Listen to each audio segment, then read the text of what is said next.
Soy Luis, naturópata. La idea de esta charla es el sistema inmunológico, hablar desde una perspectiva más naturopática. Creo que podemos hacer muchas cosas por nuestro sistema inmunológico. Digamos que tenemos como dos tipos de inmunidad, ¿no? El sistema inmunológico inespecífico y el específico, ¿no? También se llaman innato o adquirido.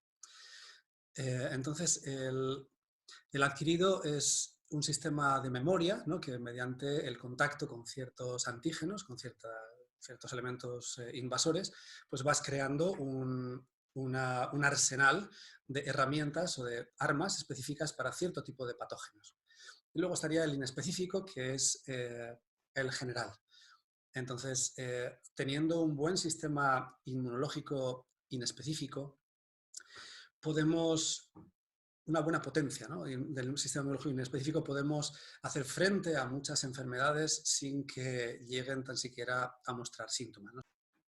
Entonces, es interesante saber que tenemos muchas herramientas para poder potenciar el sistema inmunológico. Muchas de ellas están relacionadas directamente con la alimentación, ¿no? También, como decía, con estilos de vida saludable. Entonces, hay que tener cuidado de no sucumbir demasiado al miedo, ¿no? Porque hay muchísima neurosis, muchísima, con todo esto, no más que neurosis, casi diría psicosis, ¿no? Hay muchísima psicosis. Entonces, los mecanismos de información no están ayudando demasiado en todo esto. Entonces, la gente tiene miedo y el miedo te pone en un sistema, te eleva el sistema nervioso simpático y esta situación de estrés genera, bueno, produces adrenalina, produces cortisol, que son inhibidores, ¿no? Del sistema inmunológico, ¿no? Que básicamente lo que hace es pues, una defensa o reparación, ¿no? Del organismo. Entonces, si esto se ve deprimido, pues lógicamente no podemos defendernos correctamente ante las enfermedades, ¿no? Hay muchas formas de estrés. Estrés no es solamente estar nervioso, ¿no? Los mecanismos del estrés están diseñados para la huida o el enfrentamiento, ¿no? El problema es que estos mecanismos que se diseñaron desde mucho tiempo atrás para poder defendernos de los agresores, vamos a decir, de los monstruos que nos rodean, entiéndase, pues, depredadores y demás, hoy día estos monstruos están hechos en forma de ritmo de vida, en forma de trabajo, préstamos hipotecarios o personales, entornos agresivos, demandas sociales, ¿no? La injusticia y bueno, todo aquello con lo que en realidad te estás relacionando constantemente, hacia lo cual reaccionas, ¿no? Y todo esto genera estrés. Más allá de esto, también hay formas de estrés como el estrés químico, que es precisamente uno de los tipos de estrés que vamos a tocar hoy, ¿no? Y es Vale, supongo que ahora se verá bien. El estrés químico puede entrar perfectamente a través de la alimentación. Hay muchas formas de estrés químico, por supuesto, ¿no? Desde los cosméticos, etcétera. Pero la alimentación es una vía de entrada de ciertas sustancias que pueden producirnos estrés químico. El estrés químico a efectos orgánicos se comporta de forma muy similar al estrés que entendemos como estrés, ¿no? Reacciones de lucha o huida. Lo mismo si una persona te está amenazando o lo mismo si tomas un alimento que te está creando un estrés, te está extorsionando, puede provocar también efectos similares en el organismo. Entonces, bueno, el tema que he escogido es bastante específico dentro del estrés químico que podemos tener dentro de la alimentación, porque podría ser aditivos alimentarios, puede ser muchas cosas, pero vamos a ver los alimentos desnaturalizados, que me ha parecido un tema interesante, ¿no? Para tocar. Mirad, la desnaturalización, vamos a verlo en proteínas, aunque ocurre también en todos los sustratos, ¿no? Un sustrato alimenticio es una gran molécula que está compuesta de diferentes elementos. Pueden ser almidones, por ejemplo, que están compuestos de diferentes moléculas de glucosa y otra serie de monosacáridos.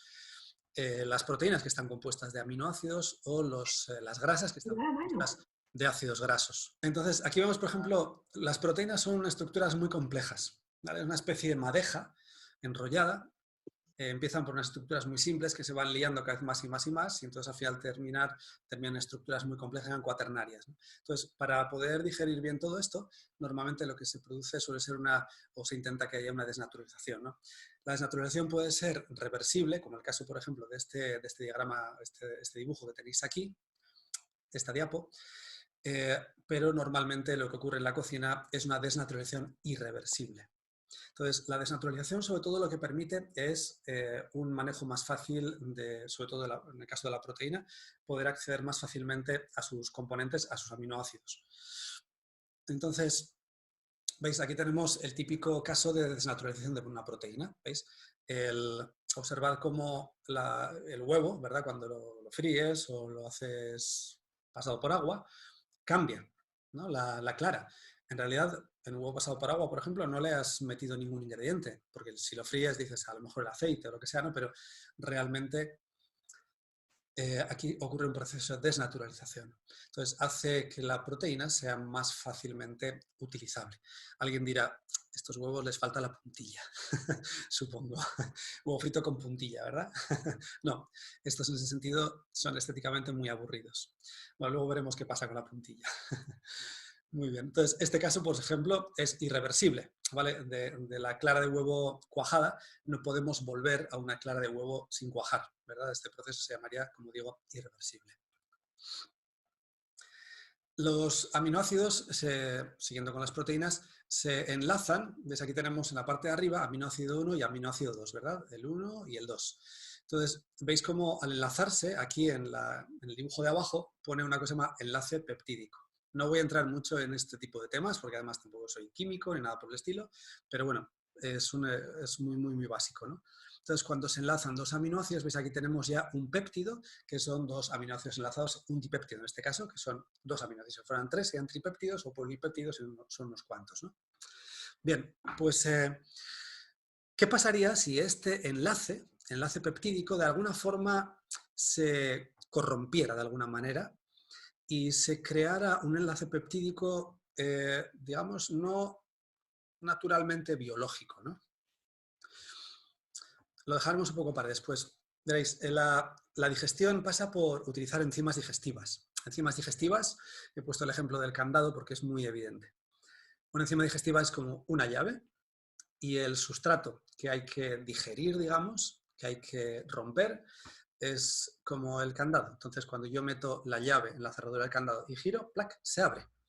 Digamos que en este proceso la llave no se me desgasta, la puedo utilizar muchas veces. De la misma forma, las enzimas digestivas, siguiendo con las digestiones, las enzimas digestivas, cuando se enlazan al sustrato, ¿veis? Se convierte en este complejo y la enzima ejerce su trabajo rompiendo ese enlace que teníamos aquí, el enlace peptídico, rompe el enlace y conseguimos poniendo dos aminoácidos, siguiendo con el ejemplo de la proteína y un dipéptido, ¿verdad? Entonces ya tenemos los dos aminoácidos libres, el cuerpo ya puede utilizarlo para lo que sea, para fabricar más proteínas o donde sea que tengan que ir estos aminoácidos. Bien, en la desnaturalización, digamos, culinaria, ¿vale? No la desnaturalización del sentido de la química orgánica, sino la desnaturalización culinaria, podría ocurrir que este enlace peptídico que tenemos aquí, como digo, se corrompiera, de tal manera que, ¿veis? El sustrato, he hecho algo muy simple, el sustrato se convierte en otra cosa diferente y entonces la enzima no es capaz de atacar, no es capaz de actuar. Y entonces, ¿qué es lo que pasa? O nos quedamos con el corazón roto. No podemos abrir el candado porque es como si hubiéramos metido, por ejemplo, un palillo en el interior de una cerradura. Todos sabemos que tenemos que llamar al cerrajero, ¿verdad? Bien, este sería el primer paso de este tipo de desnaturalización. Bien, vamos a dejarlo de momento ahí y voy a ir a otro tema. Veréis, en los años, creo que fue 20, de los 1900, claro, en los años 20 el doctor Kushakov hizo un experimento bastante interesante. Tomó muestras de sangre en diferentes individuos y apuntó los valores medios de leucocitos. ¿Os acordáis? Los leucocitos son los glóbulos blancos. Luego se pueden diferenciar en diferentes tipos. El otro día Ambrosi habló, ¿verdad?, de muchos de los macrófagos y habló también, pues, de los granulocitos, de los natural killers, etcétera, ¿no? Pero los leucocitos en términos generales. Entonces, los leucocitos dieron un valor promedio de 7000 leucocitos antes de la ingesta de alimentos cocinados. Bien, a los 5 minutos el valor promedio subió a 8.000. Entonces dijo, aquí está ocurriendo algo. En medicina 8.000 no es una leucocitosis. Todavía estamos, o sea, no es un incremento patológico de los leucocitos, sigue siendo un valor normal. Pero era sorprendente que si el valor promedio daba 7.000 y a los 5 minutos daba 8.000, algo había hecho que subieran. Bueno, a los 10 minutos subió a 10.000. Ahí entramos en el umbral de la leucocitosis. Y a la media hora subió a los 14.000 y eso ya es un efecto, digamos, de infección, ¿no? Hay o algún proceso, bueno, también puede ser algún tumor, alguna cosa, pero normalmente en personas sanas 14.000 sería un proceso de leucocitosis, es decir, de incremento de glóbulos blancos. Mientras que a las 2 horas volvía nuevamente al valor basal, al valor original. Entonces, claro, esto le dio que pensar a este hombre, ¿no? Bueno, gran parte, por cierto, de este trabajo, esta línea de trabajo, la siguió Jean Segnalet, el autor del libro la alimentación, la tercera medicina. Muy interesante, por cierto, muy recomendable. Este hombre era inmunólogo y trabajó especializado especialmente en los rechazos y demás, trasplantes de riñón. O sea, no era un don nadie, era un tipo que sabía bastante sobre inmunología y gran parte de su trabajo lo basó precisamente en estos mecanismos de estrés químico por leucocitosis postprandial. Leucocitosis postprandial quiere decir que es incremento de los leucocitos, de los glóbulos blancos, después de la comida, después de la ingesta de alimentos. Eso significaría postprandial.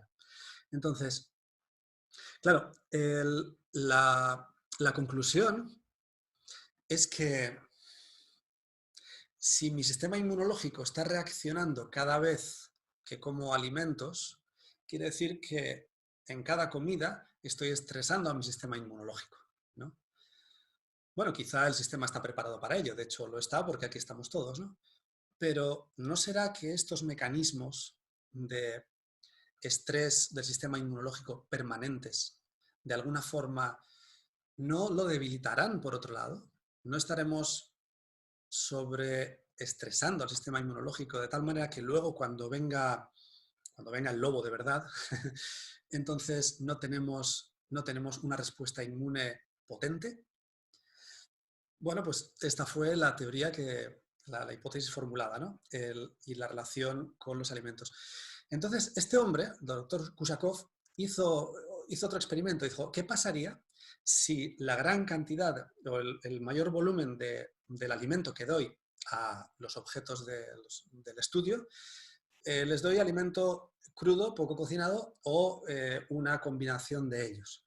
Bueno, pues ocurría que la curva de la leucocitosis era muchísimo menor o incluso era inexistente. Por ejemplo, en alimentos crudos no se movían los leucocitos del sitio, mientras que cuanto mayor era la proporción de alimento cocinado, mayor era la leucocitosis. Entonces, bueno, todo esto lo recogió el doctor Jean Segnalet, como decía, y hizo todo de ello, hizo precisamente su línea de investigación. Por cierto, como os digo, muy, muy, muy interesante. Bien, en los años 20 los sistemas de cocción eran pues, los tradicionales, ¿no? Sobre todo pues, puchero, etc. Luego veremos también un poco de esto. Y desde luego no había microondas, pero bueno, sí había planchas, sartenes, parrillas y demás.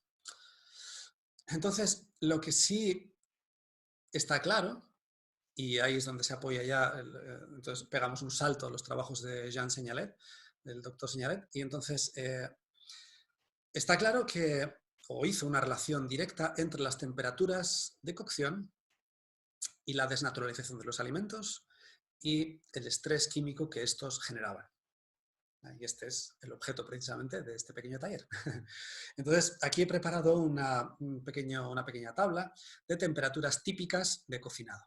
Entonces, empezando por la parte de abajo, pues tenemos lógicamente el agua hirviendo o el vapor suave, que alcanzan temperaturas de la ebullición del agua, que es de 100 grados. Bueno, dependiendo de la altitud, ya sabéis, ¿no? A nivel del mar, Nines, por ejemplo, 100 grados. Nosotros en Madrid, 98 o 98 y pico. Bueno, entonces, el vapor suave, ¿qué es ese vapor suave? El vapor suave es no en olla express, porque se puede meter una vaporera dentro de una olla express y luego hacer al vapor en olla express. Esto no es vapor suave. Vapor suave es sobre puchero, un puchero normal, que aíslas el alimento del agua, cierras la tapa y permites que éste se cocine con el vapor. O estas de mimbre, o sea, de bambú, de mambrú, mambrú se fue a la guerra, de bambú, etcétera, ¿no? Entonces, esto sería vapor suave. En ambos casos, en torno a los 100 grados. Luego, la olla express, como trabaja bajo presión, ya permite incrementar la temperatura de cocinado y esto precisamente permite reducir el tiempo de cocción. El tiempo de cocción no ocurre por arte de magia, ocurre porque podemos someter al alimento a mayor temperatura. Esto es lo que hace que se cocine más rápido. Y las ollas rápidas, un poco más arriba, veréis en torno a los 140 grados, ¿no? La olla express, gracias a la presión, 115. Si seguimos yendo hacia arriba, las siguientes son las frituras, normalmente suelen andar en torno a los 180 grados. Por encima de esa temperatura, el humo, el aceite empieza a humear y entonces es cuando tienes que echar las empanadillas, como leí una vez en las instrucciones de las empanadillas, que me hizo mucha gracia, ¿no? Ponga el aceite bien caliente y cuando el aceite esté humeando, entonces echas las empanadillas. Entonces ya lo tienes que tirar más bien, ¿no? Pero bueno, así era y esto es así como lo leí tal cual. Bueno, luego las temperaturas del horno normalmente se sitúan entre 200, 220, incluso más, 240, pero bueno, son temperaturas típicas, como decía. Luego la temperatura de la plancha o el wok suele rondar los 300 grados, incluso 350. Cuando tú echas una cosa sobre la plancha y hace el psh, ese típico, en realidad es porque está muy caliente, no queremos tocarlo en ese momento, ¿verdad? Bueno, pues eso es porque hay una temperatura muy alta. Cuando pones algo en la plancha y está poco caliente y dices, ahí va, tenía que haber esperado más, no estaba suficientemente caliente, ¿verdad? Entonces, en torno a los 300, 300 y poco grados. Luego, el cocinado a la brasa suele andar sobre los 350 grados. El microondas, lo del microondas es un poco particular, porque el microondas hay una cosa que se llama, yo tenía un asterisco y tenía aquí un apunte que ha desaparecido, cosas misteriosas. Bueno, ese asterisco significa en los puntos supercalientes, se denomina así, puntos supercalientes.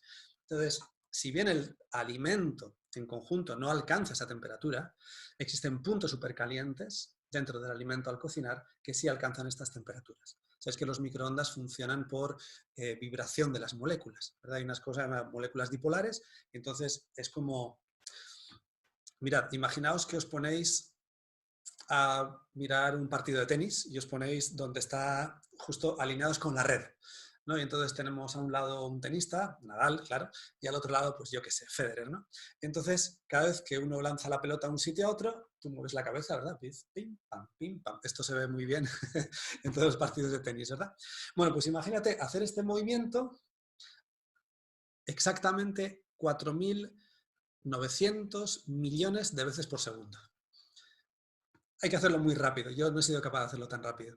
Bueno, pues esto en realidad esta fricción es lo que provoca el calor, lo que provoca la temperatura. Luego sabéis que no se puede, por supuesto, consumir un alimento recién sacado del microondas. Normalmente esto no se sabe y todos los fabricantes de microondas están obligados a ponernos instrucciones. Porque las moléculas han alcanzado tal inercia, digamos que su inercia tamásica es tan grande, que hay que parar el alimento y dejar que se desfriccionen las moléculas o pierdan esa inercia, porque hay un giro semejante velocidad que es como una peonza. Cuando tú te pones a girar una peonza, aquello tiene una inercia que no para hasta dentro de un rato. Bueno, pues con los alimentos calentados o cocinados en microondas ocurre lo mismo. No se pueden consumir directamente sacados en microondas. Estas moléculas en fricción entrarían dentro y ocasionan microlesiones. Entonces, interesante si queréis investigar un poquito más sobre esto. Luego también hay un estudio muy interesante que se publicó en la revista The Lancet, que es una revista de divulgación médico-científica, la más prestigiosa que existe en el mundo. Y no recuerdo en qué año fue. No sé si fue en el año 1986, creo que fue. Unos investigadores estudiaron sobre, concretamente, la leche, el alimento leche, calentado en el microondas. Y observaron una cosa muy curiosa, y es que esta fricción provoca cambios moleculares, como es lógico, pero concretamente en el caso de la prolina, el aminoácido prolina, uno de los tantos aminoácidos que hay, bueno, uno de los 20 aminoácidos o 22 aminoácidos que existen, el aminoácido prolina pasaba de su forma L-prolina, su forma levógira, a forma D-prolina, su forma dextrógena. Y dices, bueno, pues tampoco es tan grave, cambiamos la L por una D. La cuestión es que este cambio de letra implica en el aminoácido que se convierte en nefrotóxico, es decir, es tóxico para los riñones, y neurotóxico, tóxico para el sistema inmunológico, el sistema nervioso, para el cerebro, neuronas y demás. Y sin embargo, este estudio pues, no fue de divulgación popular y ahí lo tenemos, ¿no? No, yo el microondas solo utilizo para calentar la leche por la mañana, ¿no? Típico. Digo, bueno, pues que sepáis que ahí ocurren cambios con el microondas. Es un tipo de física a la que se somete a los nutrientes para los que no están diseñados. Entonces se vuelven locos, ¿no? Y luego, por último, sobre las llamas. Tenemos barbacoa, llamamos a los amigos, ay Dios, se me ha hecho tarde, bueno, venga, voy a empezar a echar la carne ahí, aunque todavía las llamas no se han apagado, bueno, que sepáis que se alcanzan temperaturas superiores a 1000 grados. Recordad que la desnaturalización es proporcional a la temperatura y al tiempo, por supuesto, que se somete el alimento a esta. ¿De acuerdo? Ahora sí. Huevo con puntilla. Ahora sí. Estos seguro que más de uno dirá, perfectos. Busqué bastante, hasta que encontré el huevo perfecto. Bueno, en la imagen anterior del huevo veíamos esa desnaturalización que era un huevo muy aburrido, ¿verdad? Sin esa puntilla y demás. Entonces, ¿qué es la puntilla? Bueno, la puntilla en realidad se llama reacción de Maillard. Es una desnaturalización masiva, vamos a decir patológica, si yo fuera una proteína estaría enfermo en ese momento, una desnaturalización excesiva, y para digerir eso voy a tener problemas. ¿Por qué? Mi sistema inmunológico, ahora volvemos a las diapos de antes, ¿os acordáis cuando la enzima intentaba llegar al sustrato y este sustrato estaba, digamos, desnaturalizado, ¿no? Desnaturalizado en extremo, en exceso. Es lo que pasa aquí. Entonces, como la enzima no puede hacer el trabajo digestivo de lisis, ¿no? De ruptura de los enlaces peptídicos de la proteína, de las uniones entre los aminoácidos, es como si le hubiéramos metido, recordad, el palillo dentro de la cerradura de la llave y no puedo entrar. Entonces llamo al cerrajero, ¿no? Así que el cerrajero en este caso se llama macrófago. La digestión se convierte, pasa a ser un proceso en realidad de fagocitosis. Por eso, cuando consumimos alimentos desnaturalizados, tenemos que recurrir a un sistema, un sistema B, digamos, no el A, sino el B, de digestión, mediante la fagocitosis. Entonces, de ahí que se incrementen los glóbulos blancos cada vez que ingieres alimentos. Curiosamente, tanto mayor es el incremento, cuanto mayor es la cantidad de alimento cocinado que tienes en tu mesa, en tu plato. Entonces, los huevos con puntilla están muy bien porque gastronómicamente son políticamente correctos.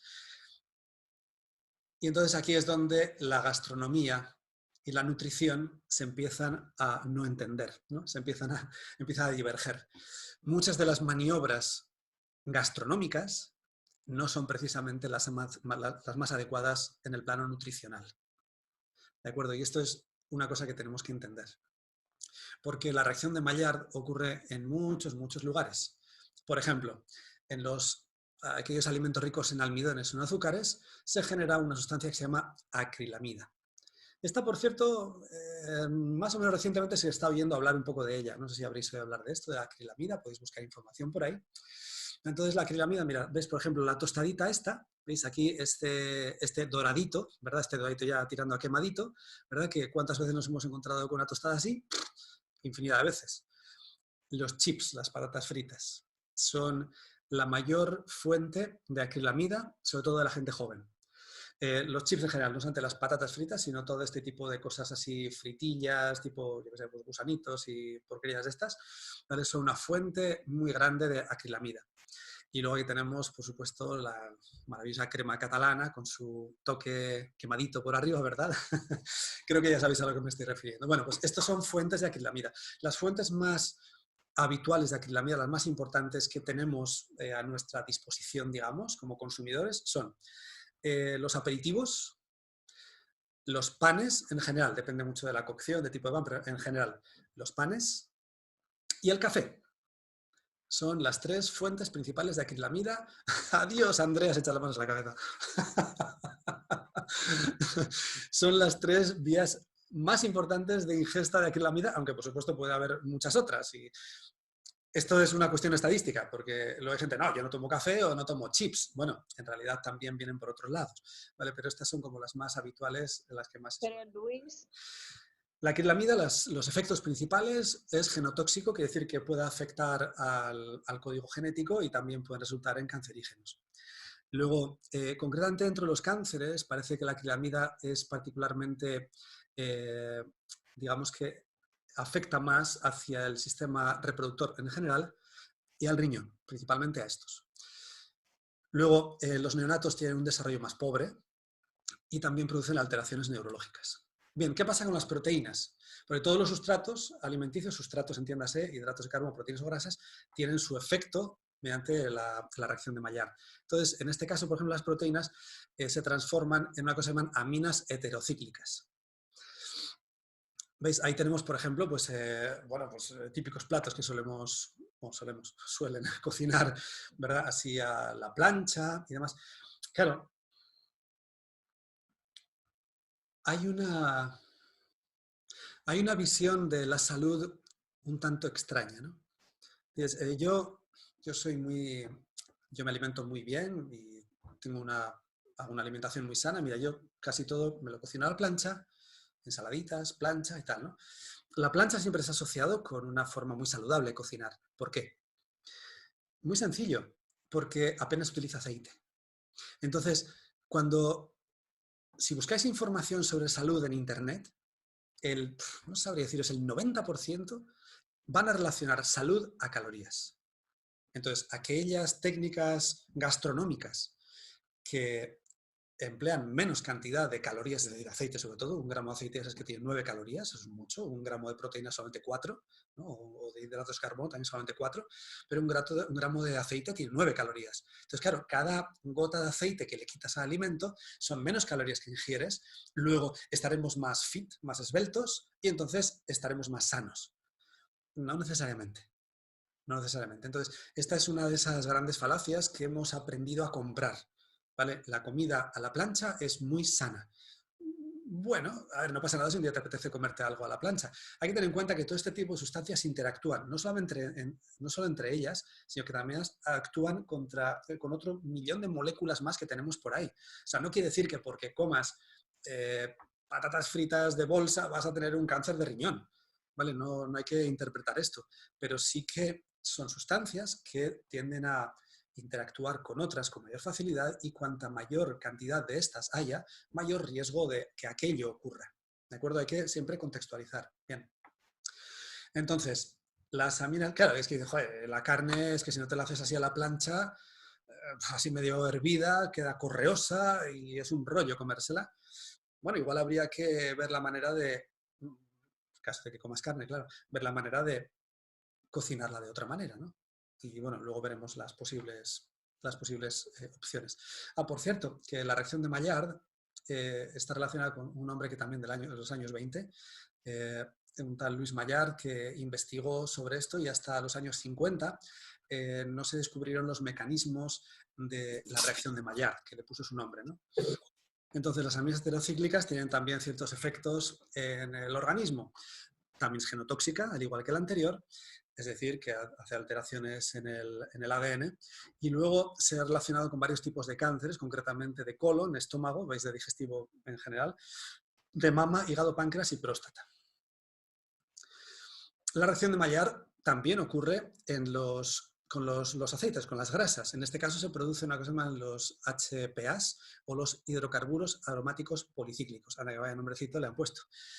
Bien, los hidrocarburos, a excepción de los otros que solamente los vamos a encontrar y solo los vamos a ingerir a través de alimentos, los hidrocarburos los podemos respirar también. No solamente en la cocina, cuando estás cocinando algo a la plancha y el humillo, este que está desprendiendo, qué rico huele, ahí estás inhalando, estás esnifando HPAs. Bueno, tampoco es grave, un poco de esto, ¿no? Pero sí que puede generar grandes problemas, sobre todo en grandes cantidades.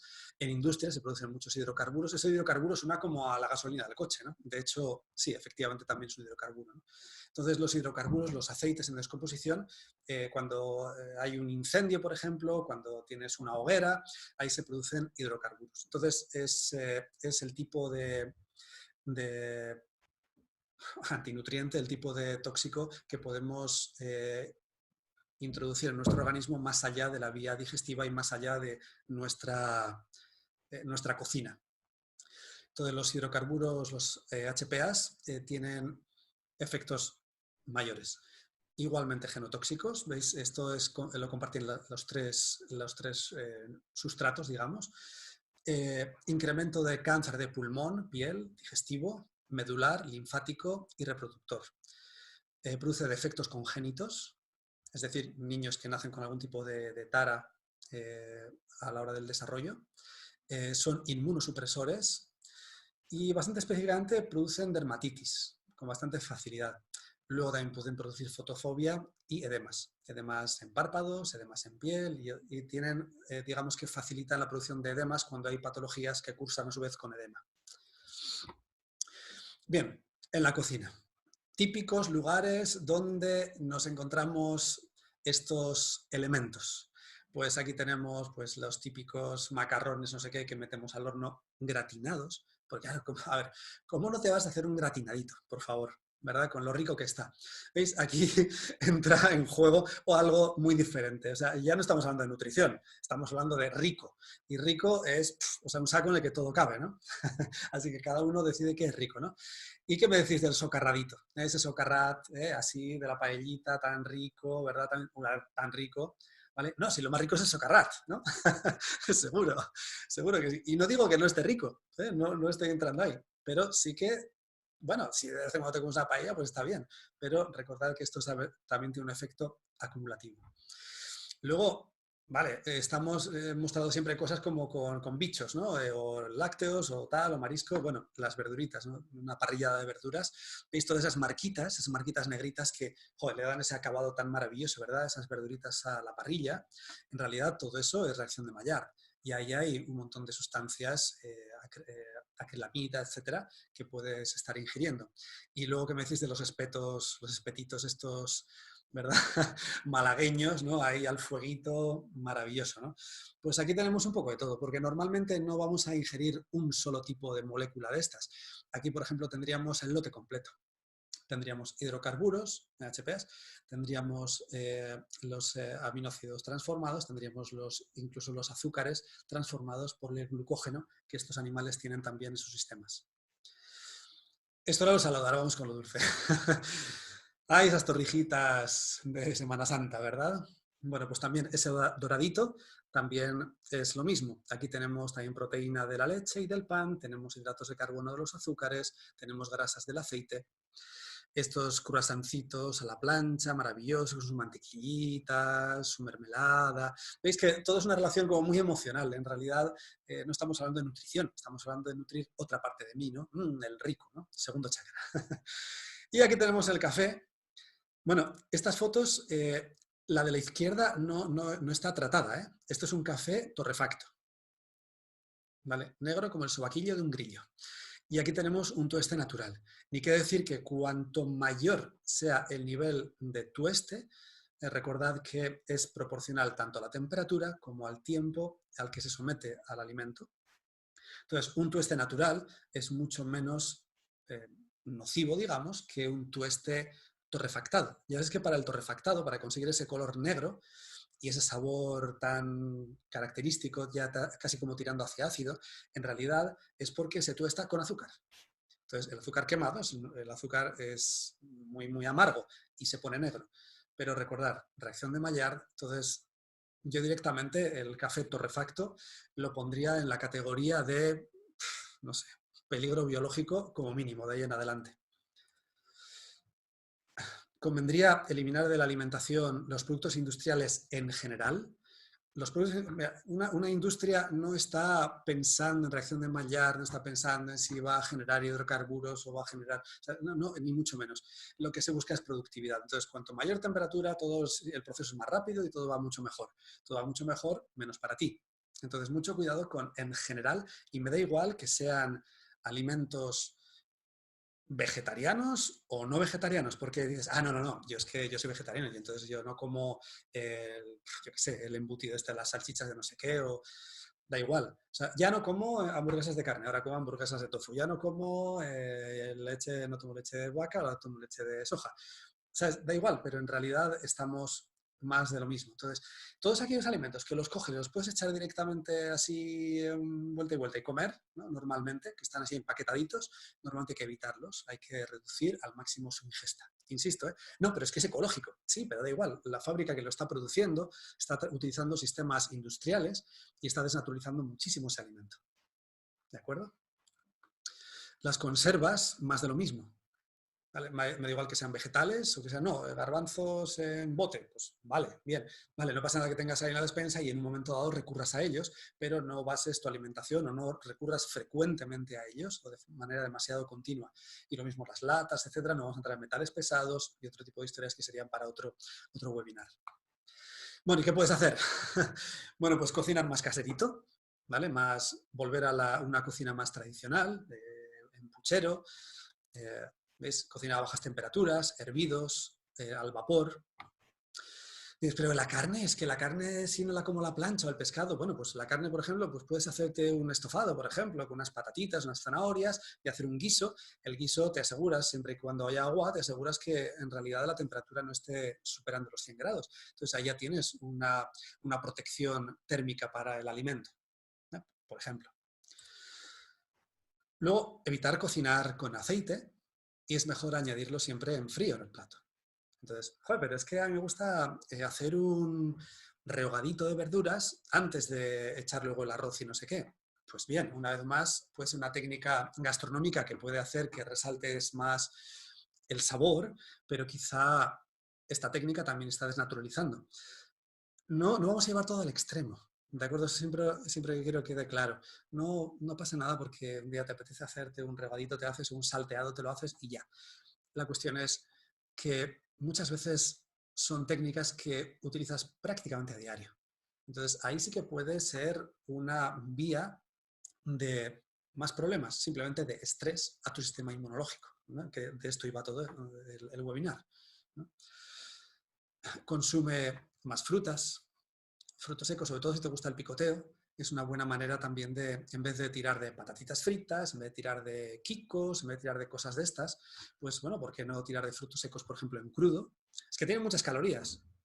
Bueno, de eso ya hablaríamos en otro momento, ¿de acuerdo? Pero desde luego es muchísimo más sano, ¿vale? Unas semillas de girasol, crudas, por supuesto, o de calabaza, o qué sé yo. O una fruta, ¿vale? Estás aburrido, joder, todos estos días. A ver, no quiero que levantéis la mano, pero ¿cuántos viajes se echa o podéis echar en estos días así con la tontería, no sé qué hacer? Venga, boom, viajecito a la nevera, a la despensa, a por un no sé qué. ¿Sabéis que en estos días se ha disparado la venta de cerveza y de patatas fritas? Curiosamente. Claro, el aburrimiento es lo que tiene. Entonces, ¿estás aburrido y qué haces? Bueno, pues echas un viaje a la cocina y tal, y oye, pues te da gustito, está bueno. Vale, pues quizá en vez de eso, igual también, de vez en cuando, pero a lo mejor recurre más, pues no sé, ahora los nísperos, por ejemplo, ya están maravillosos, pues cómete unos nísperos, cómete una mandarina, ¿sabes? No sé, o unos frutos secos, ¿no?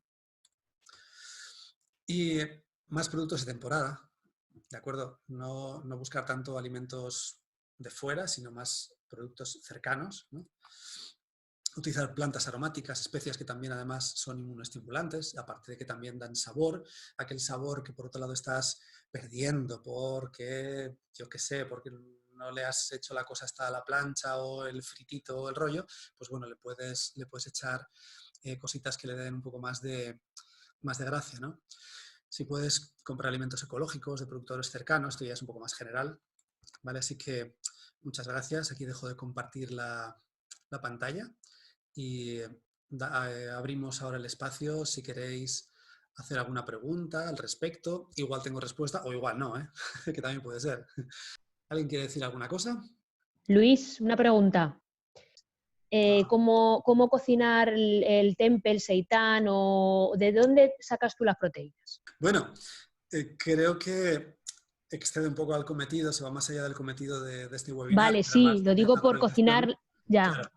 La complementación proteica para los vegetarianos tiene que ser, o sea, el ABC, en lo que a proteínas se refiere, ¿vale? Sí, Complementación proteica.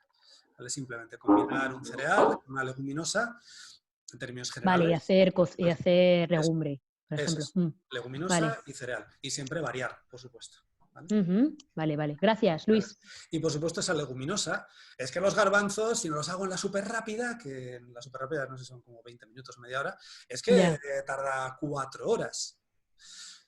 Pero es que igual tenemos que ver la manera de volver a recuperar ese tipo de cocina. Es que no tengo tiempo, claro, no tienes tiempo porque estamos metidos en una rueda, ¿verdad? Que tenemos horas de trabajo, que tenemos no sé qué, y dices, es que no tengo tiempo material para cocinar. Entonces, bueno, pues tiro de frascos, ¿no? Tiro de frascos, que básicamente es lo mismo que hacértelo tú en la olla súper rápida, más o menos, ¿no?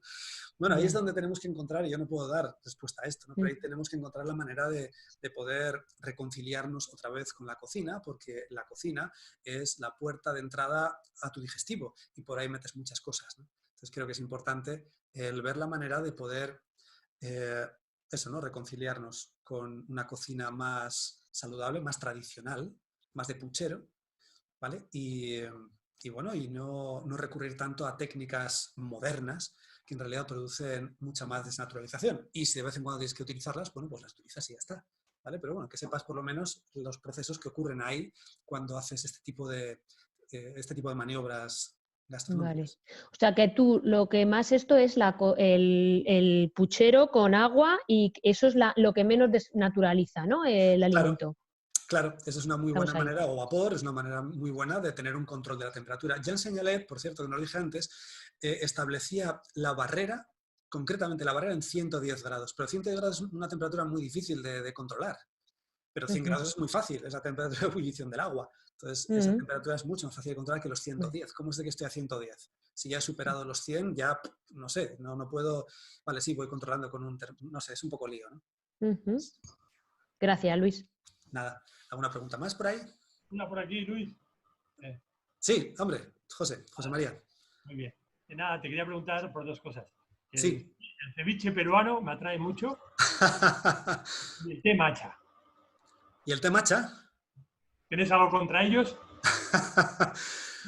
Dios mío, cualquier cosa que diga podrá ser empleada en tu contra, ¿no? En mi contra en este caso.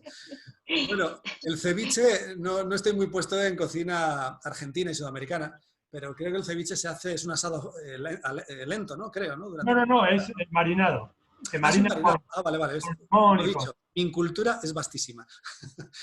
Pues si es un marinado, pues perfecto. Claro, habrá que ver qué ingredientes, etcétera, pero en principio un marinado no altera, sí que desnaturaliza. Una cosa interesante, la desnaturación también se puede producir por pH.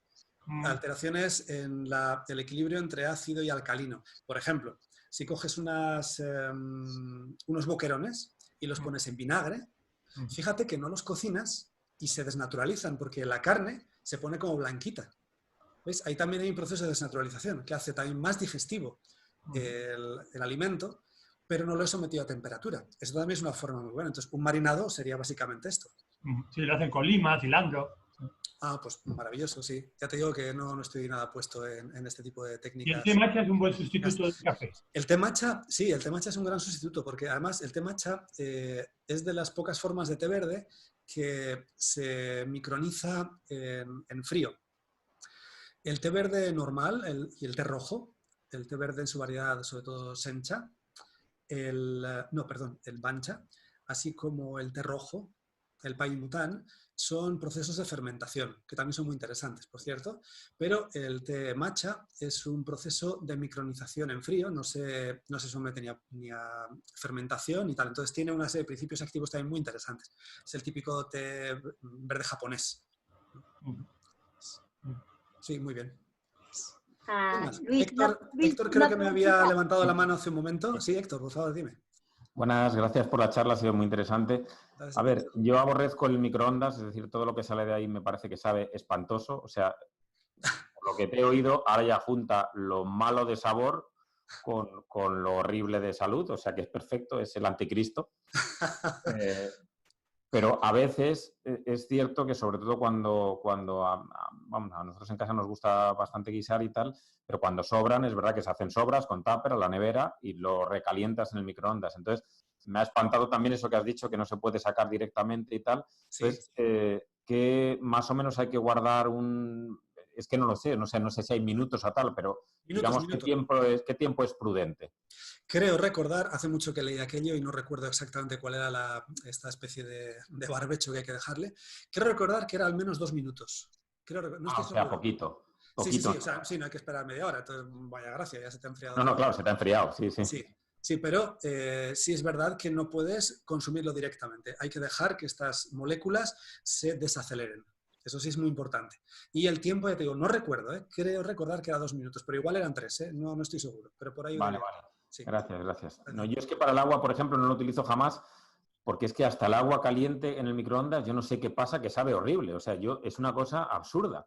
Dices, pero joder, si solo es agua, o sea, yo... Sí, desnaturalización. Claro. El agua se desestructura, de hecho. Sí. Vale, gracias. Sí. Gracias, Héctor. ¿Alguien más pidió la vez hace un momento? Yo te iba a preguntar una cosa, Luis. Buenas tardes. Hola, Das. Rafa, ¿cómo estás? Hola, ¿qué tal? Bueno, muchas gracias por toda la información súper interesante que nos has dado durante este ratito y bueno, mi pregunta era sobre son dos preguntas en realidad, ¿no? Una, ¿hay alguna normativa que exija que aparte de los ingredientes aparezcan también los modos o sea, el método de preparación de ese alimento? Esa sería una. Y luego la siguiente, los pasteurizados, ¿no? Sí. O sea, no nos enteramos de que estamos tomando algo que se ha sometido a una temperatura por encima de la temperatura de naturalización. Sí. Y no sé si estamos obligados también a que si un producto está pasteurizado o no ponerlo. Sí, los productos pasteurizados se está obligado a ponerlo. Otra cosa es que lo hagan, pero sí hay obligación de ponerlos. De hecho, por ejemplo, la pasteurización lo que hace es destruye bacterias. Entonces hace que los alimentos duren más tiempo. Es muy simple, ¿no? Entonces, compras miso, por ejemplo, ¿no? El miso es un alimento fermentado maravilloso. Y miras los siguientes y dice, producto pasteurizado.